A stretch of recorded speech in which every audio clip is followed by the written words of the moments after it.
Welcome, in front of me is ASUS ZenBook A14, and in this video I am going to show you how to boot this laptop from USB.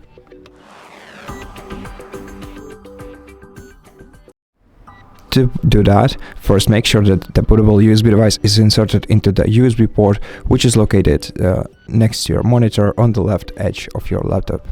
Now, once you insert the bootable USB device, press power button once to turn your laptop on, and then start immediately pressing escape button repeatedly until you see the boot menu on your screen. In boot menu, you can either navigate using down and up arrow keys to move selection and enter to select, or using your touchpad instead.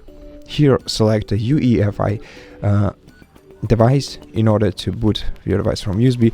Unfortunately, my USB flash drive is not bootable, so I'm not gonna boot into it. Instead, I'm gonna boot into Windows Boot Manager to boot into my OS operational system. But if you have a bootable USB device, you're gonna if you click right here, you're gonna enter your USB flash drive and the installation screen or operational system or whatever you have right there. So I'm gonna select a Windows Boot Manager, and this way my device will boot into Windows. So thank you for watching this video. If you liked it, consider subscribing to our channel, leave us a like and a comment below, and I'll see you in the next one.